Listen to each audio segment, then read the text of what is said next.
لے جاتے ہیں میت کو، وہ لوگ گفتگو بات چیت کرتے نہیں کرتے؟ کسی بھی حدیث میں نہیں آتا کہ وہ ان کی بات چیت بھی سنتا، کسی حدیث۔ ہاں یہ آتا ہے کہ جب اس کو دفن کر دیتے ہیں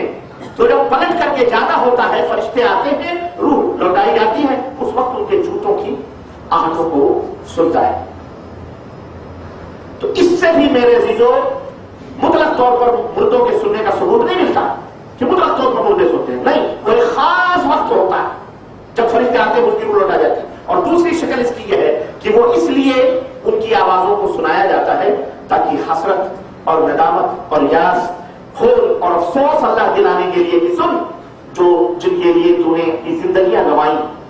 جن کے لیے تو نے چوری چکاری سب کچھ کیا، جن کے لیے محنت کی مشقت کی، دیکھ ان کے جوتوں کی چاپ کو سن، یہ دیکھ تجھے دفنا کر واپس، یہ اس حسرت کے لیے دیکھ یہ لوگ لوٹ رہے ہیں، سمجھ؟ اچھا تیسری بات، چوتھی بات جو یہ کہی جاتی ہے کہ اللہ تعالیٰ، اللہ کے نبی نے فرمایا کہ درود ہمارے پاس جو بھیجو، لا تجعلوا بیوتکم قبورا، کہ اپنے گھروں کو قبر نہ بناؤ، ولا تجعلوا قبری عیدا، نہ میری قبر کو عیدگاہ بناؤ، وصلوا علی فإن صلاتکم تبلغنی حیث کنتم، میرے اوپر درود و سلام بھیجو، تم جہاں بھی رہو گے درود تم ہمیں کچھ تک پہنچتا رہے گا۔ اور ایک اور نسائی کے اندر اس کی تفصیل اللہ کے نبی نے یوں بیان فرمائی کہ ان للہ ملائکۃ سیاحین فی الارض، اللہ کے کچھ خاص فرشتے ہیں جو زمین کے اندر چکر لگاتے ہیں، یبلغون من امت السلام، میری امت جو میرے پر سلام بھیجتی ہے وہ مجھ تک پہنچاتے ہیں۔ اور پھر اسی مضمون کو دوسری حدیثوں میں جو حدیث کتابوں میں مذکور ہے، حدیث کی کتابوں میں، لیکن میرے عزیزوں ان تمام حدیثوں سے مردوں کے سننے کا تو درکنار، اس کے خلاف اس بات کو یہ بات ثابت ہو رہی ہے، اور وہ یہ ہے کہ نبی کریم صلی اللہ علیہ وسلم سنتے نہیں بلکہ فرشتے پہنچاتے، سنتے خود نہیں۔ البتہ ایک حدیث مشکات کے اندر ابو داؤد اور بہقی کے حوالے سے یوں آئی ہے کہ ما من احد یسلم علی الا رد الله علی روحی حتی ارد علیہ السلام، کہ جو بھی بندہ میرے اوپر سلام بھیجتا ہے میری روح لوٹائی جاتی ہے تاکہ میں اس کے سلام کا جواب دوں۔ یہ حدیث بہقی کے حوالے ابو داؤد میں موجود ہے۔ تو اس حدیث سے کیا بات معلوم ہوئی؟ نمبر ایک، اللہ کے نبی نے کیا فرمایا کہ جب بھی کوئی سلام بھیجتا ہے تو میری روح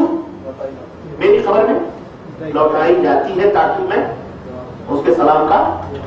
اس حدیث پاک سے نمبر ایک یہ بات معلوم ہوئی کہ نبی صلی اللہ علیہ وسلم اپنی قبر میں ہمیشہ زندہ، سمجھ آئی کہ نہیں؟ کیوں؟ اگر بلکہ آپ کی روح عین موقع پر لوٹائی جاتی اور جواب دینے کے لیے لوٹائی جاتی، جواب دینے کے لیے نبی صلی اللہ علیہ وسلم ہمیشہ قبر میں زندہ، اگر زندہ ہوتے تو روح لوٹانے کا کیا ہوتا؟ روح تو ہمیشہ ہے کہ اس سے نمبر دو یہ بھی ثابت ہوا کہ اللہ کے نبی ہر جگہ حاضر و ناظر